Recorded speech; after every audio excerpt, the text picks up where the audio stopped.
உங்கள் சத்யாவில் குளு குளு AC offer.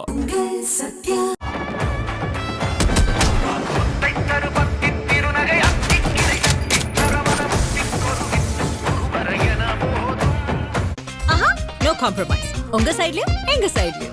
It's a GT promise. GT Holidays, South India's #1 travel brand. முதலமைச்சர் எங்க போனாலும் தேர்தல் வாக்குறுதி தான் வந்து சூப்பர் ஸ்டார் அப்படின்னு சொல்றாரு. அதிமுகவும் தன்னுடைய தேர்தல் வாக்குறுதியை அதிகமாக நம்புகிறது. இவங்க ரெண்டு பேருடைய வாக்குறுதிகள்ல எது வந்து மக்களிடம் எடுபடும் அப்படின்னு நீங்க நினைக்கிறீங்க? ஒரு கேள்வியை நிருபர்கள் கேட்டிருக்காங்க. ஸ்டாலின் இந்த நிதியை எப்படி சமாளிப்பீங்க, இவ்வளவு செலவு வரும், என்ன பண்ணுவீங்க அப்படின்றதுக்கு எந்த விதமான தெளிவான பதில் அவரிடம் வரவில்லை. சென்ற முறை பொருளாதார நிபுணர்களை வைத்து குழு அமைப்போம் என்னார் அமைச்சர். ஆனால் அந்த குழு அறிக்கை என்ன கொடுத்தது, அவங்க என்ன மாதிரியான பரிந்துரைகளை கொடுத்தாங்க, எதுவுமே தெரியாது. புது திட்டங்களை அது காஸ்ட்லியா இருந்தாலும் கூட கொண்டு வரணும்னு நினைச்ச ஸ்டாலின் ஏன் அவங்க ப்ராமிஸ் பண்ணதை கான்சன்ட்ரேட் பண்ணாம ஏன் விட்டாங்க? ஒரு டிரான்ஸ்பரன்சி இல்லை, அதுதான் இஸ் ப்ராப்ளம். திமுக அரசில் சில விஷயங்கள்ல டிரான்ஸ்பரண்டா இருந்தா ஒரு டிபேட் பண்ணலாம், விவாதிச்சு மக்களே கூட புதிய ஐடியா கூட சொல்லலாம். பொதுமக்கள் தரப்பிலிருந்து சட்டப்பேரவை சில யோசனைகள் சொல்லப்படும், அது ஆட்சிக்கு நல்லது என்கிற அடிப்படை புரிதல் இல்லை. விருதுநகர்ல போய் எடப்பாடி பழனிசாமி அவர்கள் பேசும்போது காமராஜருக்கு இவங்க புதைக்கிறதுக்கு இடம் தரல, காமராஜருக்கு இடம் கொடுக்க கருணாநிதி மறுத்தார். எனக்கு என்னுடைய நினைவு தெரிஞ்சு காமராஜர் இறந்த போது கடற்கரையில் இடம் தருவோம் ஸ்தாபன காங்கிரஸ் அப்படி கேட்டதாக பதிவு எதுவும் கிடையாது. ஆதரணியர்களுக்கு அன்பு வணக்கம். இன்றைய சிறப்பு நேர்காணலில் நம்முடன் இணைந்திருக்கிறார் மூத்த பத்திரிகையாளர் பாக்கி அவர்கள். சார் வணக்கம். வணக்கம் வினோத். சார், தேர்தல் சம்பந்தமா நிறைய விஷயங்கள் போயிட்டே இருக்கு. ஆனால் அதில் நம்ம சின்ன சின்ன விஷயங்கள் தான் மிகப்பெரிய மாற்றங்களை ஏற்படுத்துவதாக இருக்கிறது. அருந்ததி ராயோட இந்த காட் ஆஃப் ஸ்மால் திங்ஸ் அப்படிங்கிற மாதிரி இந்த ஸ்மால் திங்ஸில் இருக்கக்கூடிய பவர் அப்படிங்கிறதும் அதோடைய வீச்சுங்கிறதும் வேறையாக இருக்குது. அந்த வகையில் பார்த்தோம் அப்படின்னா தேர்தல் வாக்குறுதிகள், ஏன்னா முதலமைச்சர் எங்கே போனாலும் தேர்தல் வாக்குறுதி தான் சூப்பர் ஸ்டார் அப்படின்னு சொல்கிறார். அதிமுகவும் தன்னுடைய தேர்தல் வாக்குறுதியை அதிகமாக நம்புகிறது. தாவேகா தேர்தல் வாக்குறுதியை தாண்டி அவர் விஜய் என்ற முகத்தை நம்புகிறது.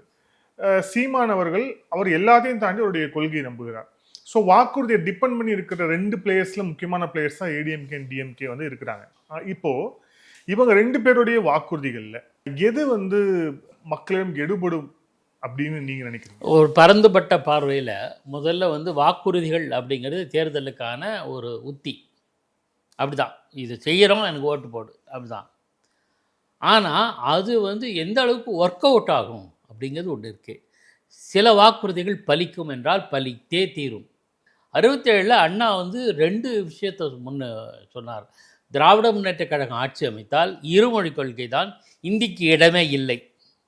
இது சென்டிமெண்ட்டு, அரசியல் பார்வை, கொள்கை பார்வை. அடுத்தது நாங்கள் ஆட்சிக்கு வந்தால் ₹1 3 படி அரிசின்னு சொன்னார். முதல்ல அவர் சொன்ன வாக்குறுதி அது மக்களை கவர்ந்தது. ஏன்னா அன்றைய சூழல் 67 உணவு பஞ்சம் தலைவிரிச்சாடுது, எனக்கு நினைவு இருக்குது. ஏன்னா அதில் அந்த காலத்தில் மிக மோசமான அரிசி தட்டுப்பாடு இருந்தது. 2 போர், 62 சீன போர், 66 நம்ம இந்தியா பாகிஸ்தான் போர், முதல் போர். ஸோ அந்த சூழலில் கடும் அரிசி தட்டுப்பாடு தமிழ்நாட்டில் நிலவிய போது அதை முன்ன வச்சார்.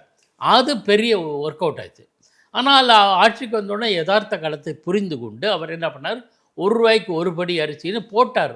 ஒரு குறிப்பிட்ட காலம் வரை ரேஷன் கடைகளில் ₹1 1 படி அரிசி போட்டார். அப்போ கூட ஒன்று அந்த வாக்குறுதியை கொஞ்சம் மாடிஃபை பண்ணி ₹1 நிச்சயம் 3 படி லட்சியம் அப்படின்னார். ஸோ அது ஒரு பக்கம். இது தேவை, மக்களின் தேவையை பூர்த்தி செய்கிற ஒரு வாக்குறுதியாக இருக்குது. அந்த வாக்குறுதிக்கு பலன் கிடைச்சது. எல்லா காலத்துலேயும் அந்த மாதிரி ஒவ்வொரு சந்தர்ப்பங்களில் ஒவ்வொரு இது வரும். நாங்கள் வந்தால் மதுவிலக்கை அமல் செய்வோம் என்று சொன்னார். அதே மாதிரி ஊழல் முற்றிலுமாக தடுக்கப்படும் அப்படின்ற வாக்குறுதி, 2 வாக்குறுதி எம்ஜிஆர் 77 வச்சார். மகத்தான வெற்றி கிடைச்சது. 2011 செல்வி ஜெயலலிதா ஒரு வாக்குறுதி கொடுத்தாங்க. அந்த 2006 2011 திமுக ஆட்சியில் நில அபகரிப்பு மோசமாக இருந்தது. இந்த ஆளுங்கட்சியினுடைய ஆசீர்வாதம் ஆளுங்கட்சியினருடைய செயல்பாடுகளில் கட்ட பஞ்சாயத்து மாதிரி நிறைய பேர் அந்த பேரை சொல்லி ஆட்சியாளர் பேரை சொல்லி நில அபகரிப்பு தலைவிரிச்சாடியது. மக்கள் பெரிதும் பாதிக்கப்பட்டார். ஏன்னா அந்த பீரியடில் நிறைய பேர் இந்தியாவிலிருந்து வெளிநாடுகளுக்கு வேலை வாய்ப்புக்காக போய் இங்கே லேண்டு வாங்கி போட்டிருப்போம். அந்த லேண்டு திரும்பி வந்தோடனே அந்த லேண்டு வந்து இன்னொரு கொடி நட்டுரும், யாருக்கோ மாறிடும். அந்த விபரீதம் இருந்தது. அது அந்த சமயத்தில் ஜெயலலிதா அம்மையார் இந்த நில அபகரிப்பு தடுப்போம் அப்படின்னாங்க. வந்து உடனே அந்த வாக்குறுதிக்கு மதிப்பு இருந்தது, மகத்தான வெற்றி அடைஞ்சாங்க. அதை தடுக்கிறதுக்கு சட்டம் கொண்டு வந்தாங்க, கொடுத்ததெல்லாம் பறித்து எடுத்துக்கிட்டாங்க. இதெல்லாம் இந்த வாக்குறுதிகள் இருக்குல்ல, எந்த மாதிரியான வாக்குறுதிகள் ஒர்க் அவுட் ஆகுங்கிறது ஒன்று இருக்குது. எல்லாருக்கும் பணம் தருவோம், எல்லாருக்கும் வந்து இது பண்ணுவோம் அது பண்ணுவோம்னு சொல்கிறது இல்லை. அது வந்து பொத்தாம் பொதுவான இது. அது விஜயும் சொல்கிறாரு, அதிமுகவும் சொல்லுது, திமுகவும் சொல்லுது, பாஜக கூட பல மாநிலங்கள் சொல்லுது, இங்கே ரிப்பீட் பண்ணுறாங்க. ஆனால் கடந்த முறை திமுக ஆட்சிக்கு வந்தது, கடந்த 2021 அதிமுக மீது அதிருப்தியே இல்லை. ஆன்டி இன்கம்பன்சி சொல்கிறோம்ல, அப்படி ஒரு வாய்ப்பே இல்லை. அப்போது கட்சியில் ஒரு சில பிரிவினர் தனித்தனியாக போனாங்க. அமமுக தனியாக போச்சு, சசிகலா தனியாக இருந்தாங்க. இந்த மாதிரியான ஒரு சூழல் ஒன்று.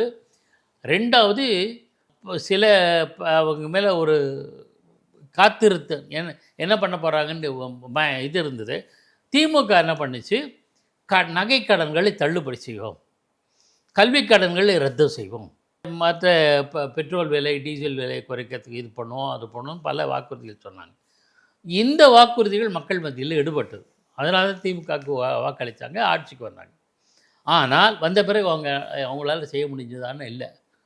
நீட் உள்பட மகளிர் உரிமை தொகையை கூட க்ரைட்டீரியெலாம் வச்சாங்க, இந்த தகுதி உள்ளவர்களை அப்படி இப்படி. ஸோ எல்லா வாக்குறுதிகளையும் திமுக அரசால் நிறைவேற்ற முடியவில்லை.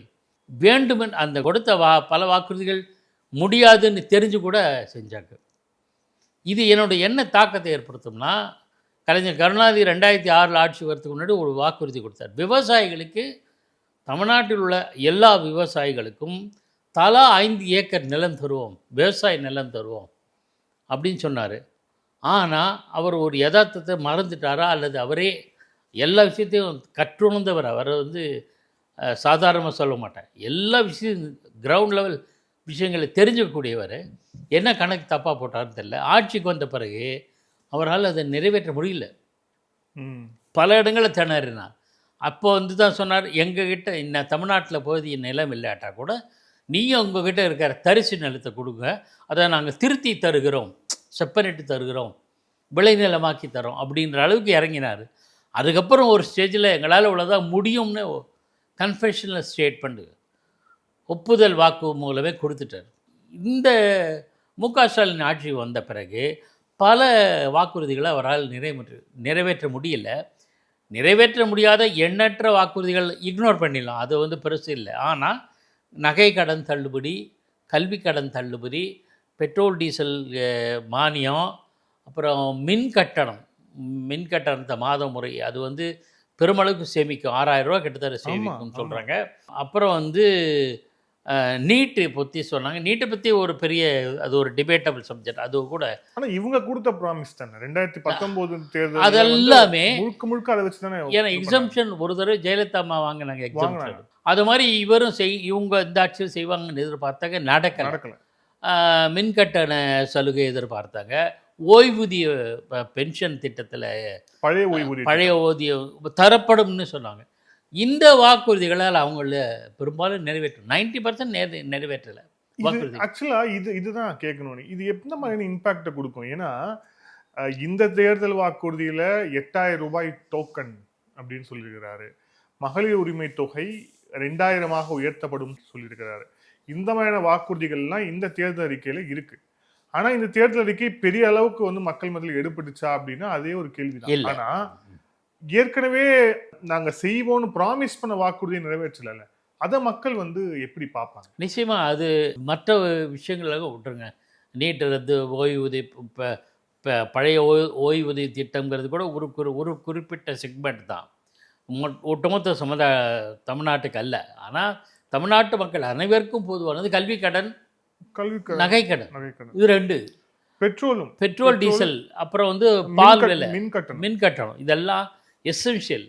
இது நிறைவேற்றலைங்கிறது நிச்சயம் தாக்கத்தை ஏற்படுத்தும். அது அந்த தாக்கம் எந்த அளவுக்கு ஏற்படுங்கிறது மக்களுடைய எதிர்பார்ப்பும் ஏமாற்றமும் வாக்கு பதிவில் வெளியாகும்னு நான் நம்புகிறேன். அதே சமயத்தில் எடப்பாடி பழனிசாமி அவங்கள காம்பன்சேட் பண்ணுற மாதிரி ஃப்ரிட்ஜ் எல்லாம் சொல்லியிருக்காரு. அது வந்து வால்யூம் பெருசாக இருக்குது. உங்களுக்கு ஒரு ஃப்ரிட்ஜு அப்படி வாஷிங் மிஷின் சொன்னீங்கன்னா பெருசாக தெரியும். அதனால் ஒரு மதிப்பு கிட்டத்தட்ட 10,000 வச்சுங்களேன். ஒரு ஆயிரக்கணக்கான ஃப்ரிட்ஜுகள் வாங்கும்போது அதனுடைய விலை குறையும். ஒரு 6,000 8,000 6,000 வரும். இவங்க 6,000 வாக்குறுதிகளை சொல்கிறாங்கல்ல. நீங்கள் பணமாக கொடுத்தீங்கன்னா பேங்க்கில் போட்டாலோ அல்ல ஜிபே பண்ணாலோ ஏதோ ஒரு வகையில் போட்டாலோ தெரியாது. ஆனால் இது ஒரு பொருளுங்கிற ஒரு பெருசாக தெரியும். அந்த சைக்காலஜி, இவ்வளோ பெருசு தராங்களா, தர முடியுமா என்றால் முடியும். 6,000 ரூபா அவங்களுக்கு உதவித்தொகை தர முடியும்னா 6,000 ரூபா மதிப்புள்ள ஒரு ஃப்ரிட்ஜ் தர முடியுமே, குளிர்சாதன பெட்டி தர முடியுமே, சின்ன ஒரு மினி சைஸ் கொடுக்கலாமே. சாத்தியம்னு சொல்கிறேன், சாத்தியம். 2வது மிக முக்கியமானன்னா மு.க. ஸ்டாலின் அளித்த வாக்குறுதிகள் ஒரு பக்கம், எடப்பாடி பழனிசாமி அளித்த வாக்குறுதிகள் ஒரு பக்கம். 2மே நலத்திட்டங்கள், இலவச திட்டங்கள், விலையில்லா திட்டங்கள், அதை பற்றிய ஒரு புரிதல் ஒரு பக்கம் இருந்தாலும் ஒரு கேள்வியை வந்து நிருபர்கள் கேட்டிருக்காங்க. ஸ்டாலின் வந்து இந்த நிதியை வந்து எப்படி சமாளிப்பீங்க, இவ்வளோ செலவு வரும், என்ன பண்ணுவீங்க அப்படின்றதுக்கு எந்த விதமான தெளிவான பதில் அவரிடமிருந்து வரவில்லை. சென்ற முறை பொருளாதார நிபுணர்களை வைத்து குழு அமைப்போம் என்னார் அமைச்சர், நோபல் லாரேட் உட்பட. ஆனால் அந்த குழு அறிக்கை என்ன கொடுத்தது, அவங்க என்ன மாதிரியான பரிந்துரைகளை கொடுத்தாங்க, எதுவுமே தெரியாது. ஏன்னா அந்த சொல்லப்பட்டதாக கூறப்படும், அதாவது அவங்க அறிக்கை கொடுத்தாங்கல்ல, அதில் என்ன இருக்குதுன்னு சில பேர் சொல்கிறாங்கன்னா, சில நலத்திட்டங்களை கைவிடணும், பாப்புலர் ஸ்கீமு, சலுகைகள் அதெல்லாம் கேன்சல் பண்ணோம்னு சொல்லி, அதை அந்தப்படி சொன்னால் பொருளாதார நிலைமை கொஞ்சம் இம்ப்ரூவ் ஆகும். அதாவது 3 வேளை சாப்பிட்டிங்கன்னா செலவாகும், 2 வேளை சாப்பிடுங்க, ஒரு வேளை வெறும் நீர் ஆகாரம், தண்ணி, மோர் அப்படி குடிங்க அப்படின்னு சொன்னால் நீ காசு மிச்சமாகும், கணிசமாக பொருளாதார நிலைமை உயரும் அப்படின்னு ஒரு குடும்பத்துக்கு தெரிஞ்சால் கூட செய்யறது கஷ்டமாக இருக்கும். ஏன்னா சாப்பிட்றதுக்கு வீட்டில் இருக்க 2 குழந்தைகள் வச்சு அவங்கள எப்படி பட்டினி போடணும், இந்த கேள்வி இருக்கு இல்லையா. இது மாதிரி தான் திமுக வந்து நலத்திட்டங்களில் கை வைக்கிறதா, சலுகைகளை எப்படி கை வைக்கிறது. ஏன்னா அதெல்லாம் அவங்களோட வாக்கு அரசியலுக்கு கை கொடுக்கும். 2வது இந்த நலத்திட்டங்கள் இப்போது இதில் வந்து முதலமைச்சர் சொல்லும்போது நாங்கள் வந்து சொல்லாததையும் செய்தோம் அப்படிங்கிறார். அது சொல்லாததையும் செய்தோம் அப்படிங்கிறதுல வந்து அவர் ஒரு நிறைய திட்டங்களை வந்து சொல்கிறார். லாஸ்ட்டாக வந்த உங்கள் கணவர் சொல்லுங்க உட்பட அந்த திட்டம் உட்பட அது எல்லாமே உள்ளே வருது. ஆனால் புது திட்டங்களை அது வந்து காஸ்ட்லியாக இருந்தாலும் கூட கொண்டு வரணும்னு நினைச்ச ஸ்டாலின் ஏன் வந்து அவங்க ப்ராமிஸ் பண்ணதை வந்து கான்சன்ட்ரேட் பண்ணாமல் ஏன் விட்டாங்க? குறிப்பாக இந்த இப்போ நான் என்னோட பாயிண்ட் ஆஃப் வியூ கேட்குறது, இந்த மின் கட்டணம் அது வந்து உண்மையிலேயே வந்து ஒரு அப்பர் மிடில் கிளாஸாக இருந்தாலும் சரி, லோவர் மிடில் கிளாஸாக இருந்தாலும் எல்லாருக்குமே பெரும் சுமையாகத்தான் இருக்கிறது. 2 மாதம் ஒரு வாட்டி வந்துச்சுன்னா 8,000 ரூபா 9,000 10,000 வருது. இப்போதைய சம்மர்ல இன்னும் பீக் ஆகும். சம்மர் மட்டும் இல்லை, இப்போ எல்பிஜி தட்டுப்பாடு சொல்லுகிற சூழல்ல எல்லாரும் மைக்ரோ அவன் வாங்க, அந்த எலக்ட்ரிக் ஸ்டவ், இந்த பேர்னா இண்டக்ஷன் ஸ்டவ் பயன்படுத்துவாங்க. அந்த பயன்பாடு அதிகரிச்சா மின்சார கட்டணம் பயன்பாடு அதிகரிக்கும், அது கட்டணத்தில் அதிகரிக்கும். ஸோ இந்த நேரத்தில் இந்த சலுகையை குறைக்கணும் அப்படின்னு விரும்புவாங்க. அது ஏன் பண்ணலை, அதுக்கான திட்டம் இல்லை, அல்லது அந்த மாதிரி செஞ்சால் அது அது மாதிரி சலுகைகள் கூடாதுன்னு பொருளாதார நிபுணர் குழு சொல்லியிருக்கா, எதுவுமே தெரியாது நமக்கு.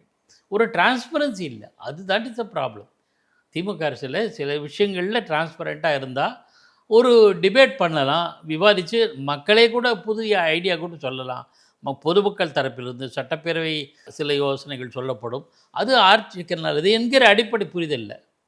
ஆனால் நீங்கள் அதிமுக கடந்த காலங்களில் அவங்க கொண்டு வந்த நலத்திட்டங்கள் பார்த்தீங்கன்னா ஏதோ ஒரு வகையில் பலன் கிடைச்சிருக்கும். எப்படின்னா, இப்போ காமராஜர் மதிய உணவு திட்டத்தை கொண்டு வந்தார்.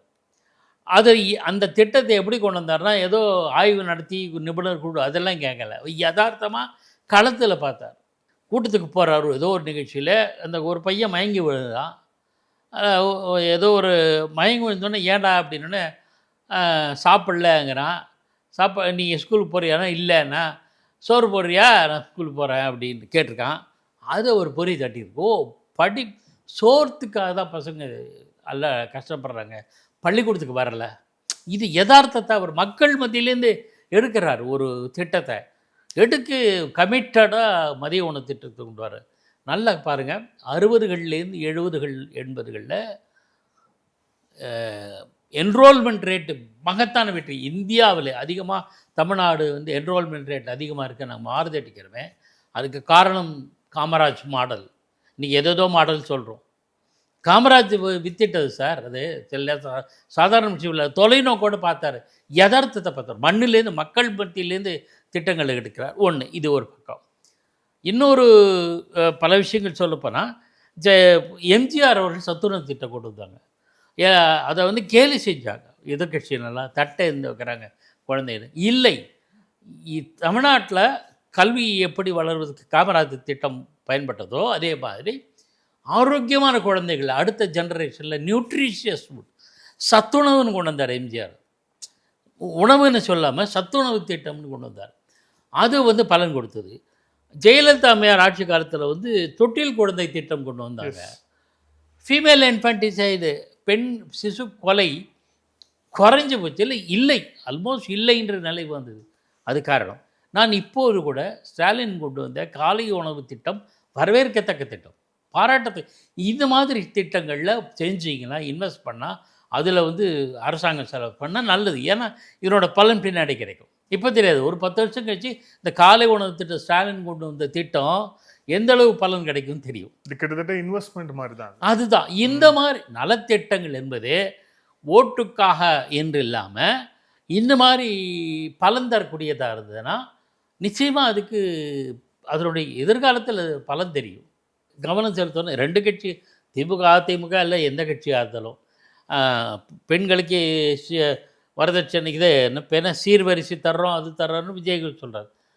அது தேவையில்லை. அவங்க சொந்தமாக சம்பாதிக்கக்கூடிய ஆற்றலை கொடுங்க, எம்பவர்மெண்ட்டு கொடுங்க. பெண்களுக்கு 1000 திட்டம்னு சொல்லி நீங்கள் கைத்தட்டல் வாக்குகள் வாங்கிறது இல்லை, முக்கியம் இல்லை. தொலைநோக்கோட பெண்கள் எம்பவர்மெண்ட், தங்களை தாங்களே இப்போ சுய உதவிக்குழுக்கள் திட்டங்கள் கொண்டு வந்தாங்க. அது பலன் தரத்துக்குது. இதில் இன்னொரு இப்போ முக்கியமான ஒரு டிபேட்டாக வந்திருக்கிறது அப்படிங்கிறது வந்து மெரினால இந்த குறிப்பாக வந்து புதைக்கிறதுக்கு வந்து இடம் கொடுக்கல, இடம் கொடுத்தோம் அப்படிங்கிற அந்த ஒரு பெரிய சர்ச்சை அப்படிங்கிறது.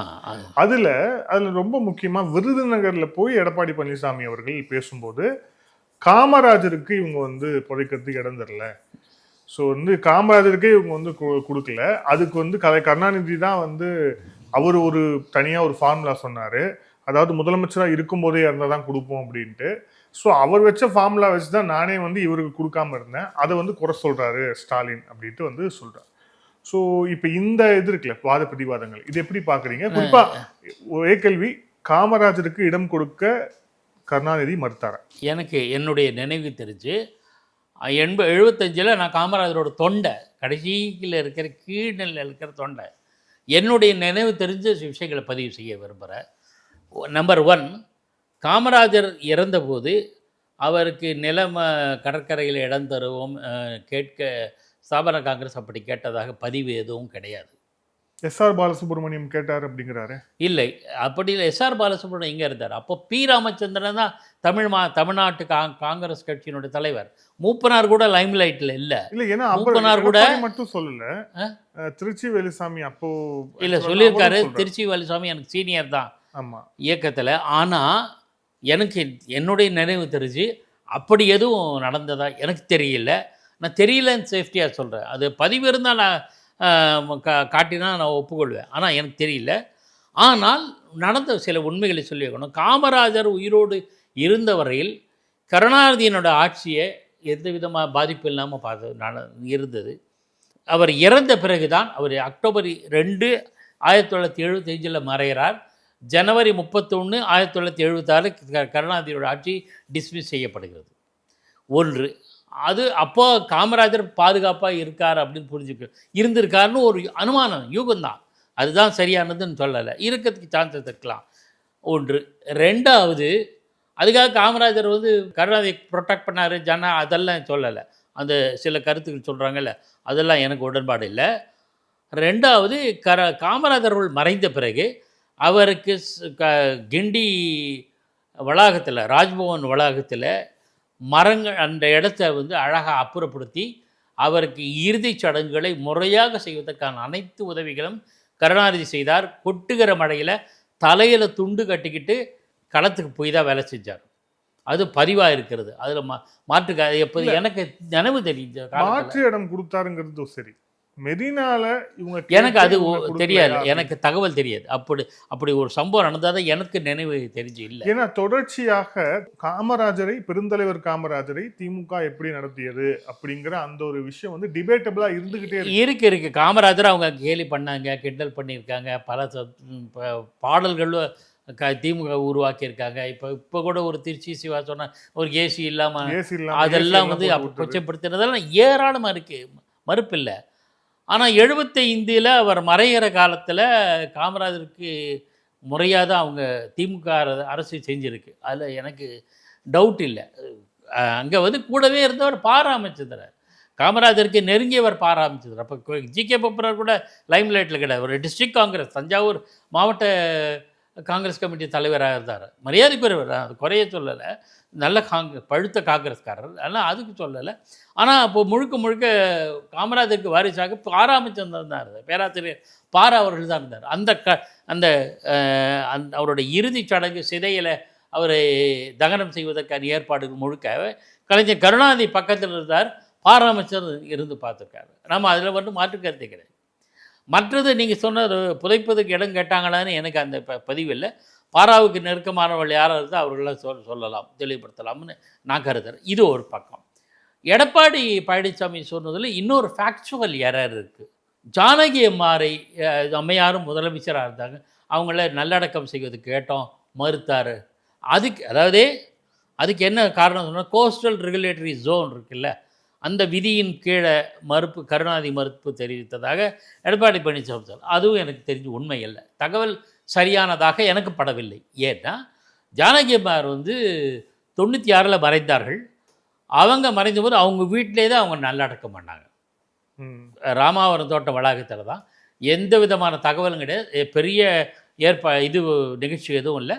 அவங்களே அப்போது அவருடைய உடல் நல்லடக்கம் செய்யப்பட்ட போது அருகில் இருந்து எல்லா ஏற்பாடுகள் பார்த்தவர் மறைந்த ஜேபிஆர் அவர் இருந்தார். அந்த குடும்பத்துக்கு நெருக்கமானவர், அந்த அம்மையாருக்கு நெருக்கமானவர்களில் பல பேரில் அவர் ஒருத்தர். ஆக அது தொடர்பாக யாரும் கேட்டதாக தெரியல. ஆனால் எடப்பாடி பழனிசாமி மறந்து போன இன்னொரு தகவலை நான் சுட்டி காட்டணும்.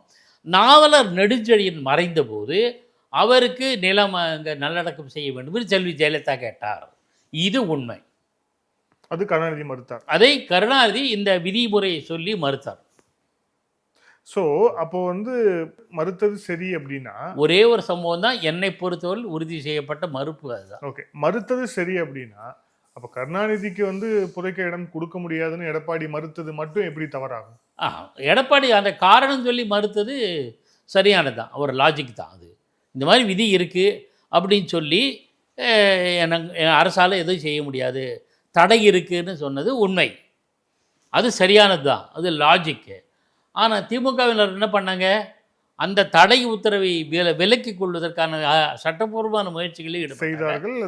ராமசாமி டிராஃபிக் ராமசாமி மட்டும் ஆரம்ப கட்டத்தில் பாமக வழக்கு போட்டிருந்தாங்க, டிராஃபிக் ராமசாமி வழக்கு போட்டிருந்தார், இன்னும் சில பேர் போட்டிருந்தாங்க.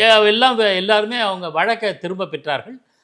கடைசி நிமிஷத்தில் தான் டிராஃபிக் ராமசாமி அதை வித்ட்ரா பெற்றார். வித்ட்ரா பண்ண உடனே தான் தீர்ப்பு வந்த பிறகு தான் வந்து ஸ்டாலின் அதற்கான நடவடிக்கைகளை மேற்கொண்டார்.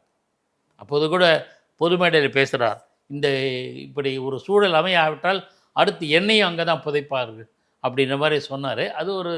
அது அரசியலுக்காக சொல்லப்பட்ட, அந்த விமர்சனத்துக்கு போக வரவில்லை. ஆனால் என்ன நடந்ததுன்னா, அந்த வழக்குகள் திரும்ப பெறப்பட்ட பிறகுதான் கலைஞர் கருணாநிதியின் உடல் அங்கு நல்லடக்கம் செய்யப்பட்டது. ஆக்சுவலாக சார், இது பொலிட்டிக்கலாக நம்ம பார்க்கும்போது இது வந்து அதிமுக தொண்டர்கள் மத்தியில் எடப்பாடி பழனிசாமிக்கு ஒரு கிரெடிட் கொடுத்த மாதிரி இல்லையா ஸ்டாலின் அவர்கள்? ஏன்னா வந்து பார்ப்பா ஒரு அதிமுகவுடைய தீவிர தொண்டனாக அவங்களுக்கு இருக்கக்கூடிய ஒரே கொள்கை வந்து ஆன்டி டிஎம்கே அப்படிங்கிற அந்த ஒரு விஷயம் தான். ஏடிஎம்கே அதோட இதே வந்து ஆன்டி டிஎம்கே அப்படிங்கிறது தான். ஸோ அப்படி இருக்கும்போது கருணாநிதிக்கே வந்து இவர் வந்து புதைக்க இடம் கொடுக்கல அப்படிங்கிறது வந்து எடப்பாடிக்கு வந்து ஒரு கொடுத்த ஒரு கிரெடிட் மாதிரி இல்லையா முதலமைச்சர்? கிரெடிட் மாதிரி எடுத்துக்கலாம், அது ஒரு எதிராக மாற்ற பாதையில் எடுத்துக்கலாம். அதாவது விதிமுறைகளை காட்டி மறுத்தார் அவர். எடப்பாடி பழனிசாமி விதிமுறைகளை காட்டினார். விதிமுறைகளுக்கு எதிரான வழக்குகள் வந்து விலக்கு கொள்ளப்பட்ட பிறகு அந்த விதிமுறை தளர்த்தப்பட்டு அதே ஆட்சி அதிமுக ஆட்சி அவர் கலைஞர் கருணாநிதி நல்லடக்கம் செய்வதற்கு வழக்கு செய்தது. ரெண்டு மாதிரி எடுத்துக்கலாம். தடுத்தவரும் அவரே, அனுமதி வழங்கியவரும் அவரே. அந்த பார்வை வந்துடும். அதெல்லாமே எல்லாமே அரசியலுக்கு தான். மற்றபடி பொது வெளியில் பேசப்படுகிற பல கருத்துக்களில் எனக்கு அதனுடைய நம்பகத்தன்மை எனக்கு தெரியல, கிரெடிபிளான்னு எனக்கு தெரியல. என்னுடைய சிற்றறிவு கேட்ட பேர் அந்த காலத்தில் அப்படியெல்லாம் நிகழ்வுகள் இருந்ததாக தெரியல. இதில் வந்து அடுத்த விஷயம் பார்க்கணும் அப்படின்னா விஜய் அவர்கள் தொடர்பாக, ஏன்னா 2 தொகுதியில் அவர் வந்து நிற்கிறார் அப்படிங்கிற போது அமைச்சர் கே நேரு அவர்கள் பேசும்போது திருச்சி கிழக்கிலும் உதயசூரியன் தான் வந்து இதாகும் ஜெயிக்கும் அப்படின்ட்டு வந்து அவர் சொல்லியிருக்காரு அப்படிங்கிறத பார்க்குறோம். ஸோ உங்களுடைய பார்வை என்ன? ஏன்னா அவர் ஒரு தொகுதியை தேர்ந்தெடுத்திருக்கிறார், அந்த தொகுதியை வந்து அங்கே போகிறார் அப்படின்னாலே பேக்ரவுண்ட் ஒர்க் பண்ணாமல் போயிருக்க மாட்டார். அதை தாண்டி அவர் நிற்கிறார், அவர் ஜெயிக்க விட மாட்டோன்ற மாதிரி கிட்டத்தட்ட வந்து நேரு அவர்கள் சொன்னது அப்படிங்கிறது இது நீங்கள் எப்படி பார்க்க? இல்லை, திருச்சியை பொறுத்தவரை அங்கே பவர் சென்டர் 3 தான் திமுகவை பொறுத்தவரை. இல்லை, ஒன்று அன்பில் மகேஷ் பொய்யாமொழி, கேஎன் நேரு, திருச்சி சிவா 3 பேரும். இப்போ அவங்களுக்குள்ளேயே பல்வேறு முரண்பாடுகள் பிரச்சனைகள் இருக்குது, உங்களுக்கு தெரியும். அதான் விரிவாக போக விரும்பலை. ஆனால் திருச்சி கிழக்கில் தாவேகா தலைவர் நிறுவனர் போட்டியிடுறாருன்னா அந்த தொகுதியில் யார் களம் கண்டாலும் விஐபி கேண்டிடேட் அப்படிங்கிறது ஒன்று இருக்குது. பல இடங்களில் பாருங்கள், பெரும்பாலும் அலை வீசாத பட்சத்தில், ஏதேனும் விபரீதமான ஒரு போக்குகள் இல்லாத பட்சத்தில், மெராக்கல்னு சொல்லுவாங்கல்ல, அந்த மாதிரி இல்லாத பட்சத்தில் ஸ்டார் கேண்டிடேட்ஸ் எல்லாம் வின் பண்ணுவாங்க.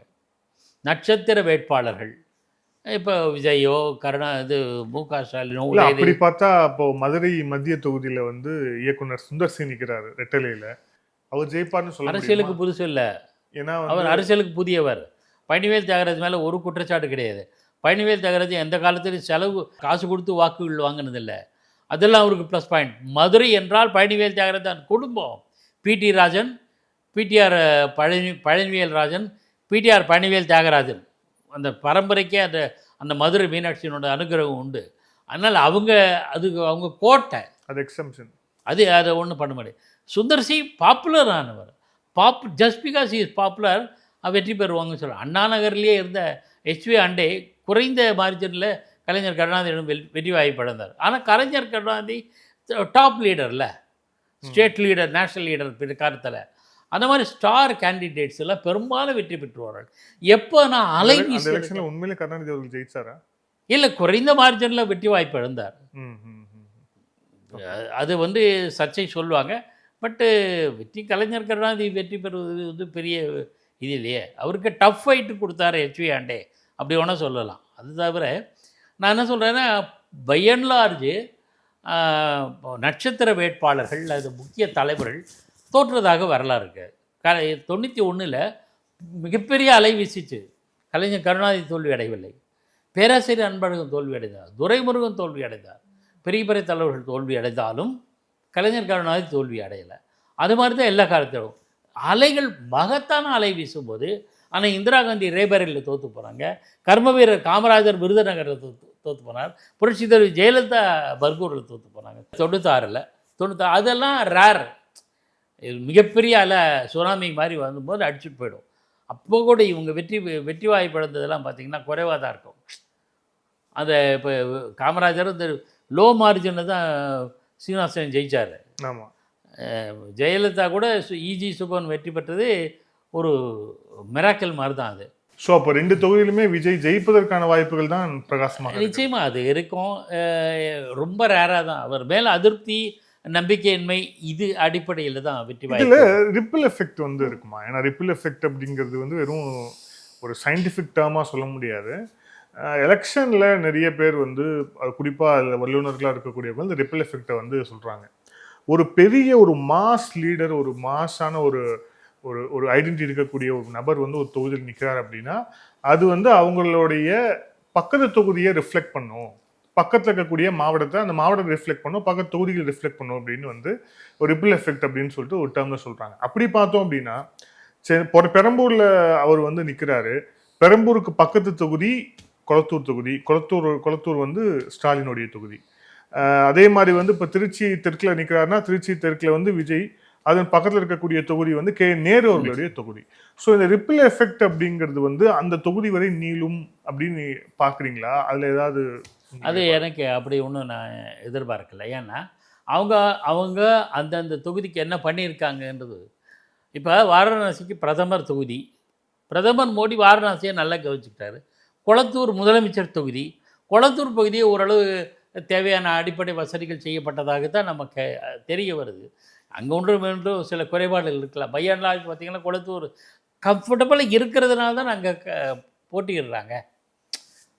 அதையும் கவனிக்கணும். அந்த தொகுதிக்கு ஏதோ பண்ணோம், சரி அங்கே நம்ம நிற்கலான்னு தலைவர்கள் தீர்மானிப்பாங்க. ஸோ கொளத்தூரில் அவர் கலைஞர் மு.க. ஸ்டாலின், சேப்பாக்கம் திருவல்லிக்கணியில் உதயநிதி ஸ்டாலின், இந்த மாதிரி நபர்கள், அது அங்கே வந்து நபர்கள் முக்கியத்துவம் பெறுகள். சாதாரண கேண்டிடேட்டை போட்டிங்கன்னா எப்படி இருக்குமோ தெரியாது. கொளத்தூரில் இவர் ஸ்டாலின் அங்கே போட்டியிடாமல் வேற எங்கேயோ போட்டிடுறாரு, சாதாரண கேண்டிடேட் அங்கே போட்டிட்டாங்கன்னா அது பாதிக்கும். நீங்கள் சொன்ன இந்த எஃபெக்ட் வரும். ஆனால் நிற்கிறவங்களும் அறியப்பட்ட தொகுதிக்கு பழக்கமான நீண்ட காலம் அவங்க வென்று கொண்டு இருக்கிற அந்த தொகுதிகள், இதெல்லாம் plus point. So ripple effect வந்து வேலை செய்யும். இந்த மாதிரி இன்னொரு வெயிட்டேஜான ஆள் அந்த தொழில் நிற்கும் போது அது வெயிட்டேஜான ஆள் இருக்கும்போது அந்த ரிப்பிள் எஃபெக்ட் வந்து அவ்வளோ பலன் தராது, எஃபெக்டிவாக இருக்குமான்னு சொல்லுவோம். பார்த்தீங்களா, அப்படி தான் அமையும். நபர்களை பொறுத்து, அந்த கேண்டிடேட்டை வேட்பாளரை பொறுத்து அமைந்திருக்கிறது. நன்றி சார், பல்வேறு கேள்விகள் வச்சுங்க. Thank you sir, thank you so much. Aadhan தொலைக்காட்சிக்கு நெஞ்சார்ந்த நன்றி.